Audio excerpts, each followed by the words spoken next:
ओम श्री गणेशाय नमः। जैसा कि आपका प्रश्न है कि बच्चे विकास करना चाहते हैं, आगे बढ़ना चाहते हैं, आगे नहीं बढ़ पा रहे हैं, उसके क्या कारण हो सकते हैं। तो सबसे पहला कारण है कि अगर पिता गलत रास्ते पे जा रहा है तो जैसे करे संग वैसे चढ़े रंग। बेटा तो पिता के ही संगत में रहता है, माँ की संगत में रहता है।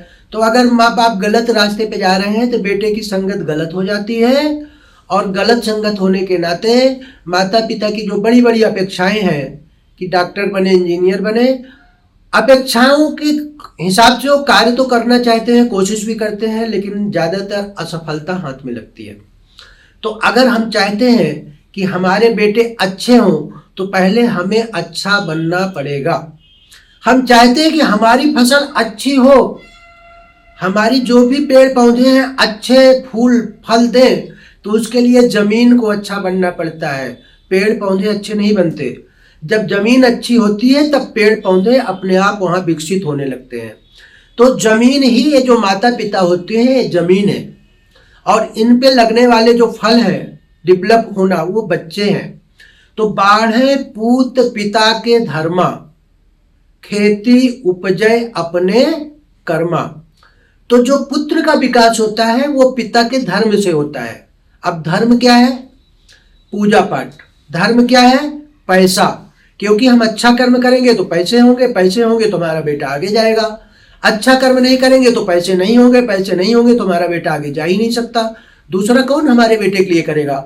तो हमें अपने बच्चे के लिए अगर शुभ चिंतक बनने की इच्छा है तो हमें हमेशा कोशिश करनी चाहिए, जो कहावत है, बाढ़े पूत पिता के धर्मा, खेती उपजे अपने कर्मा, तो हमें अपने धर्म पथ पे चलना चाहिए। अब अगर माता पिता अपने से बड़ों को प्रणाम करेंगे तो हमारे बच्चे भी प्रणाम करेंगे। अब माता पिता किसी को आजकल प्रणाम करना ही नहीं चाहते, अपने माता पिता का पांव छूना नहीं चाहते, और अपेक्षा रखते हैं कि बच्चा सबका पांव छुए। तो आप बच्चे को एक दिन कहोगे, 2 दिन कहोगे, 2 दिन छुएगा, तीसरे दिन छूने वाला नहीं है, क्योंकि संगत से गुण होता है, संगत से गुण जात। तो हमें इन चीज़ों का ध्यान देना चाहिए और कोशिश करना चाहिए कि अगर हम चाहते हैं कि हमारे बच्चे आगे बढ़ें, पीछे मुड़ के उनको ना देखना पड़े, तो हम अपने विचारधाराओं को बदलें, धर्म के पथ को मजबूत करें।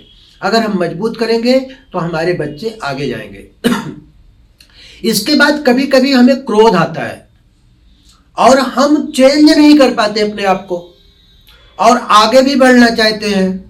तो जैसा कि एक वीडियो में मैं थोड़ा सा मार्गदर्शन दिया था कि लक्ष्मी जी समुद्र मंथन से उत्पन्न हुई थी, और जब उत्पन्न हुई थी तो देवता और राक्षस भगवान से पूछे कि आप लक्ष्मी जी को किसको दोगे? तो भगवान ने कहा कि लक्ष्मी जी के पास बुद्धि है, विवेक है, आप जाइए, उनसे पूछिए, जिसके साथ जाना चाहे वो जा सकती हैं, स्वतंत्र है, लक्ष्मी किसी के बंधन में नहीं है। और जब देवता राक्षस जब पता चला कि लक्ष्मी किसी के साथ जा सकती हैं, तो देवता राक्षस मनुष्य ऋषि मुनि सब लाइन लगा लिए, क्योंकि आज के युग में आप देखिए तो प्लेटफार्म पे भी लोग पड़े हैं हाथ फैलाए हुए, गंगा जी के किनारे भी लोग हाथ फैलाए पड़े हैं, नेता मंत्री विधायक सर्विस करने वाले व्यापारी, सबको क्या चाहिए? लक्ष्मी।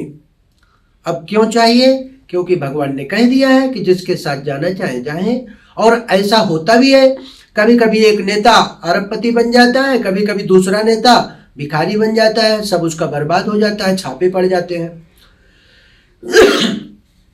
कभी कभी एक व्यापारी इतना व्यापार कर लेता है कि बहुत सारी फैक्ट्रियों का मालिक बनता है, और बहुत सारी फैक्ट्रियों का जो मालिक होता है रोड पे आ जाता है।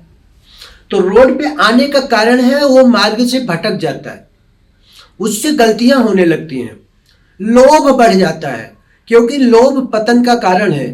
लोभी पर सब रुष्ट हो, देव पितृ भगवान। लोभ क्रोध का जनक यर, लोभ धर्म का सूल, लोभ झूठ कारण सदा, लोभ पाप का मूल। यह सब जानने के बाद भी हम अगर लोभ को अपने लाइफ से नहीं निकाल पाते, लोभ को नहीं हटा पाते, तो हमारे बच्चे आगे कैसे बढ़ेंगे? अगर हमें अपने बच्चों को आगे बढ़ाना है तो लोभ से हम परे हों, दूसरा कि जैसा लक्ष्मी जी को जब बताया गया कि लक्ष्मी जी जिसके साथ जाना चाहे जाएं, तो लक्ष्मी जी सबसे पहले जयमाल लेके दुर्वासा के पास जाती हैं। जयमाल डालना चाहती हैं तो मन में विचार करती हैं कि इनका हम देखें कि इनके जीवन का रहस्य क्या है। जब नेत्र बंद करके देखती हैं तो दिखाई पड़ता है कि इनको तो ये तो बड़े क्रोधी है। इन्होंने अपने पत्नी कंदली को भस्म कर दिया था, जिसको भगवान के आशीर्वाद से आज कलयुग में कदली के रूप में, केले के रूप में पूजी जाती हैं। तो ये तो बड़े क्रोधी हैं। लक्ष्मी जी ने कहा जहां क्रोध होगा वहां मैं निवास नहीं करूंगी। अब आप सब विचार करिए, आपके क्रोध है या नहीं है, आपके परिवार में क्रोध है या नहीं है।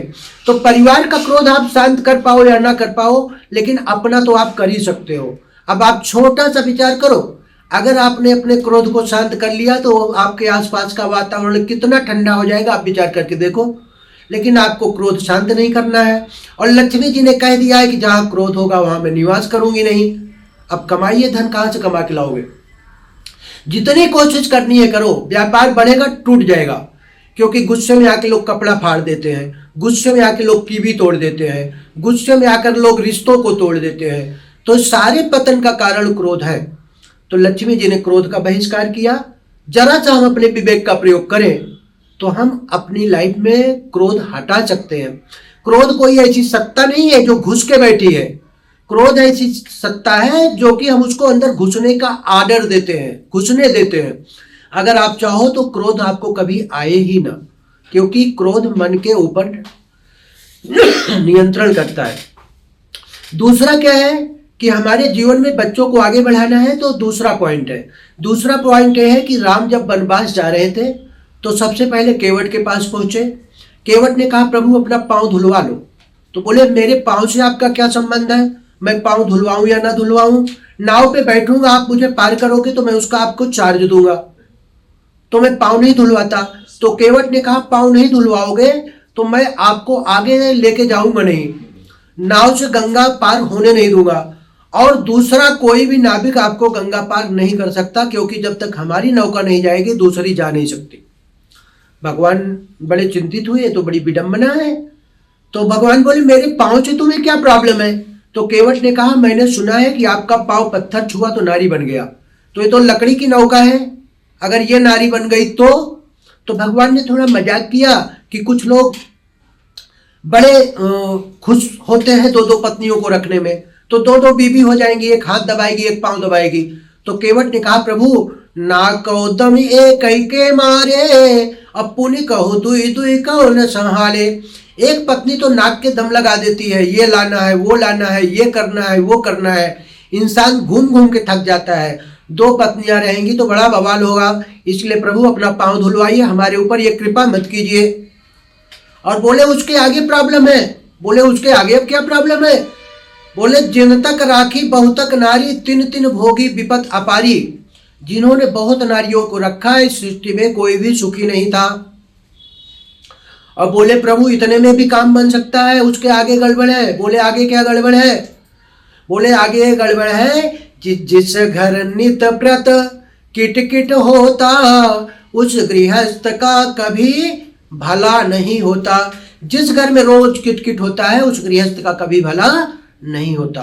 अब हम चाहते हैं कि हमारे घर में शांति हो, हमारे घर में सुकून हो, हमारे घर में हमारे बच्चे आगे बढ़े, हमारा व्यवसाय चले। तो जिन जिन चीज़ों पे लक्ष्मी जी ने बहिष्कार किया है उन चीज़ों को हम अपने जीवन से बाहर करें। पहला उन्होंने क्रोध का बहिष्कार किया, क्रोध को घर में एंट्री ना दें, अपने जीवन में एंट्री ना दें। अगर घर में किटकिट हो रही है तो हम बहस न करें, क्योंकि जिस घर नित्य प्रति किटकिट होता उस गृहस्थ का कभी भला नहीं होता। जहां पर किटकिट होता है उस घर में दलिद्रा देवी का वास हो जाता है, वहां पर कभी भला नहीं होता। तो इन बातों का हम ध्यान रखें। अगले भाग में, अगले वीडियो में हम इसी विषय में आपको बताएंगे कि लक्ष्मी जी ने अपनी बड़ी बहन, लक्ष्मी जी की एक बड़ी बहन है, उन्होंने अपनी बड़ी बहन को 6 जगह दिया है रहने के लिए।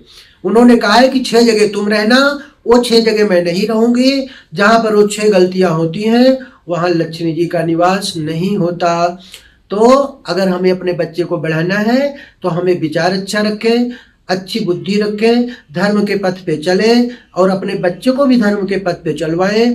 क्रोध, लोभ, मोह से हम लोग बचें, क्योंकि ये ऐसे शत्रु हैं जो कि घर में तनाव पैदा करेंगे, और अगर परिवार तनाव में आएगा तो बच्चे तनाव में आके आगे ग्रोथ नहीं कर पाएंगे। इन चीज़ों का ध्यान दें।